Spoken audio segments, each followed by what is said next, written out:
ఒక్కసారి కొమ్మూరి గోల్డ్ కి కాల్ చేయండి. తాకట్లో ఉన్న మీ బంగారాన్ని విడిపించి మార్కెట్ ప్రైస్ కి వాళ్ళు కొనుక్కుని మిగతా డబ్బులు మీకు ఇచ్చేస్తారు. బ్రేక్ న్యూస్ చూస్తున్నాం మనం టీవీ స్క్రీన్ పై. ఉగాది వేళ బంగారం రేట్లు భారీగా తగ్గాయి. సాధారణంగా ప్రపంచంలో ఎక్కడ యుద్ధం జరిగినా ఇన్వెస్టర్లు భయపడి స్టాక్ మార్కెట్ నుంచి డబ్బు తీసేసి బంగారంలో పెడతారు.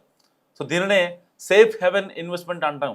కానీ కొన్నిసార్లు యుద్ధం ముదురుతున్న బంగారం ధరలు ఎందుకు తగ్గుతాయంటే, సో 2026 నాటి ప్రస్తుత పరిస్థితుల్లో మనం చూస్తున్న ఈ వింత ధోరణి వెనుక ఉన్న ఆర్థిక యుద్ధతంత్రం ఏంటి అని అంటే, జనరల్గా యుద్ధ సమయంలో పెద్ద కంపెనీలకు నగదు అవసరం పెరుగుతుంది.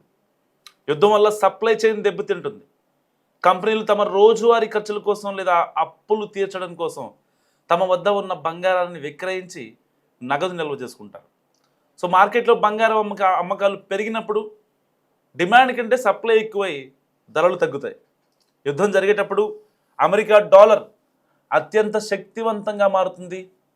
అంతర్జాతీయ మార్కెట్లో బంగారం ధర డాలర్లో ఉంటుంది. ఎప్పుడైతే డాలర్ విలువ పెరుగుతుందో ఇతర దేశాల కరెన్సీల్లో బంగారం కొనడం భారంగా మారుతుంది. దీనివల్ల ఫిజికల్ గోల్డ్ కొనుగోళ్లు తగ్గి ధరలు దిగొస్తాయి. సో ఇప్పుడు ఈ యుద్ధం వల్ల ద్రవ్యోల్బణం పెరుగుతుంది. దీనిని అదుపు చేయడానికి అమెరికా ఫెడరల్ రిజర్వ్ వడ్డీ రేట్లను కూడా పెంచుతుంది. సో వడ్డీ రేట్లు పెరిగితే ఇన్వెస్టర్లు బంగారం వైపు కాకుండా బాండ్ల వైపు మొగ్గు చూపుతారు. ఎందుకంటే బంగారంపై వడ్డీ రాదు, కానీ బాండ్లపై వడ్డీ వస్తుంది. సో ఈ మార్పు బంగారం ధరను కిందకి నెట్టేస్తుంది. సో యుద్ధం మొదలవక ముందే స్పెక్యులేషన్స్ వల్ల బంగారం ధరలు ఆకాశాన్ని తాగుతాయి. అని యుద్ధం మొదలయ్యాక ఇక ధరలు పెరగవని భావించే పెద్ద ఇన్వెస్టర్లు తమ తక్కువ ధరకు కొన్న బంగారాన్ని అమ్మేసి లాభాలు తీసుకుంటారు. అందుకే ఇప్పుడు బంగారం రేట్లు తగ్గాయి. దాదాపుగా 3,000 రూపాయలు బంగారం తగ్గింది.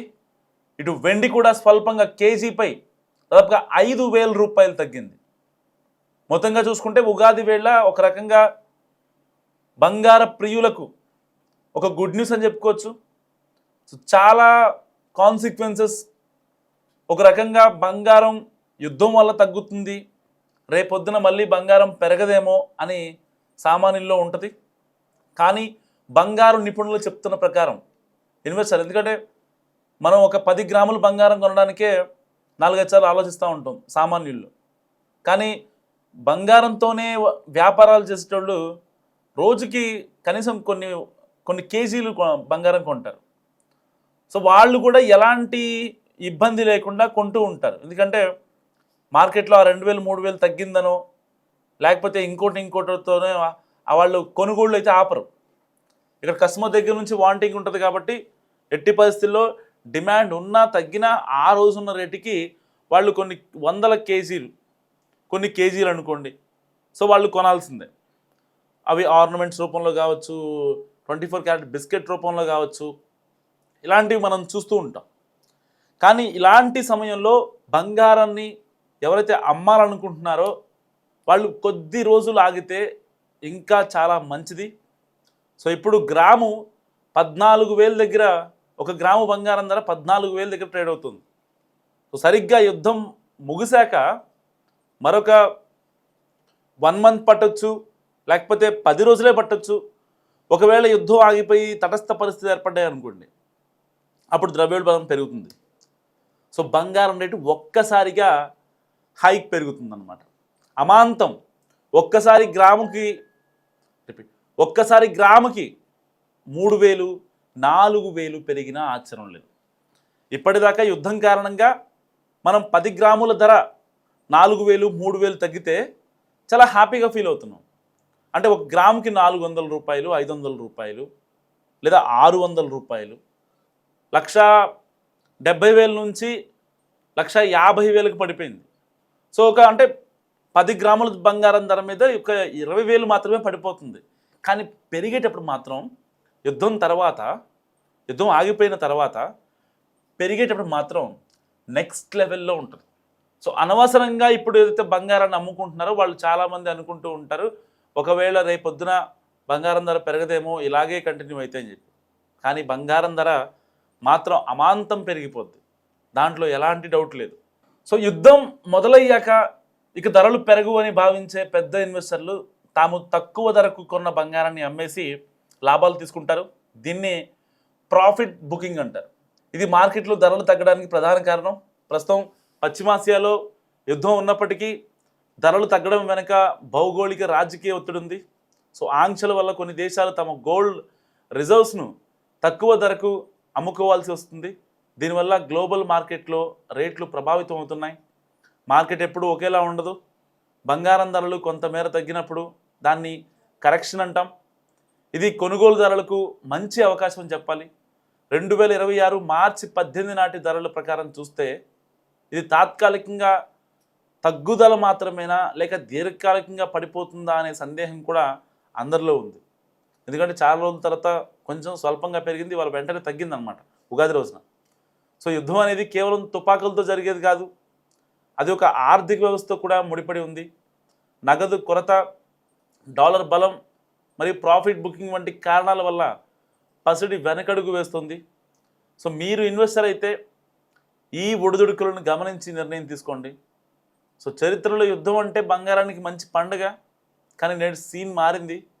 యుద్ధం అనగానే అందరూ గోల్డ్ కొంటారు, కానీ ఆ ఫియర్ ఫ్యాక్టర్ ఒక స్థాయికి చేరాక మార్కెట్ శాచురేట్ అయిపోతుంది. సో ఇప్పుడు మనం చూస్తున్నది by on rumour, cell on news strategy అంతే. యుద్ధం వస్తుందన్న భయంతో అప్పటికే రేట్ పెంచేసిన ఇన్వెస్టర్లు యుద్ధం మొదలవగానే లాభాలను జేబులో వేసుకుంటున్నారు. సో యుద్ధం వల్ల చమురు ధరలు పెరిగితే ప్రపంచవ్యాప్తంగా డాలర్కు డిమాండ్ పెరుగుతుంది. అమెరికా తన వడ్డీ రేట్లను పెంచడం ద్వారా ప్రపంచంలోని నగదునంతా తన వైపు లాక్కుంటుంది. ఎప్పుడైతే బాండ్లు 5% కంటే ఎక్కువ రిటర్న్స్ ఇస్తాయో రూపాయి లాభం కూడా ఇవ్వని బంగారంపై ఇన్వెస్టర్లకు ఆసక్తి తగ్గుతుంది. సో అందుకే యుద్ధం కన్నా డాలర్ బలం ముందు బంగారం మోకరిల్లుతోంది. యుద్ధం వల్ల గ్లోబల్ స్టాక్ మార్కెట్ కుప్పకూలుతాయి. పెద్ద పెద్ద హెగ్డే ఫండ్స్ షేర్ మార్కెట్లో భారీగా నష్టపోతాయి. ఆ నష్టాలను బ్యాలెన్స్ చేయడానికి వారు తమ వద్ద ఉన్న అత్యంత విలువైన ఆస్తి అయిన బంగారాన్ని విక్రయిస్తారు. అంటే షేర్ మార్కెట్ను కాపాడటానికి బంగారాన్ని బలిస్తారన్నమాట. ఇదొక విషవలయం. యుద్ధంలో ఉన్న దేశంపై ఆర్థిక ఆంక్షలు విధిస్తే ఆ దేశం తన కరెన్సీ విలువ పడిపోకుండా ఉండడానికి తన వద్ద ఉన్న గోల్డ్ రిజర్వ్స్ను ఓపెన్ మార్కెట్లో అమ్ముతుంది. 1000 టన్నుల బంగారం ఒక్కసారిగా మార్కెట్లోకి వస్తే ధరలు దారుణంగా పడిపోతాయి. ఒకప్పుడు యుద్ధం వస్తే కేవలం బంగారం మాత్రమే దిక్కు, కానీ ఇప్పుడు బిట్కాయిన్ వంటి క్రిప్టో కరెన్సీలు, డిజిటల్ గోల్డ్ మరియు స్టేబుల్ కాయిన్స్ కూడా వచ్చాయి. సో యువ ఇన్వెస్టర్లు ఫిజికల్ గోల్డ్ కంటే ఇప్పుడు వీటికే ప్రాధాన్యత ఇస్తున్నారు. సో ఈ లిక్విడిటీ షిఫ్ట్ కూడా బంగారం ధరలు తగ్గడానికి ఒక కారణం. యుద్ధం వల్ల ధరలు తగ్గడం అనేది ఒక టెంపరీ కరెక్షన్ మాత్రమే. చరిత్ర చెప్తున్న సత్యం ఏంటంటే యుద్ధం ముగిశాక ఎట్ ఎనీ కాస్ట్ ద్రవ్యోల్బణం వస్తుంది. అప్పుడు మళ్ళీ బంగారం ధరలు డబుల్ అవుతాయి. కాబట్టి ఇప్పుడు తగ్గుతున్న ధరలు సామాన్యుడికి ఒక వరం.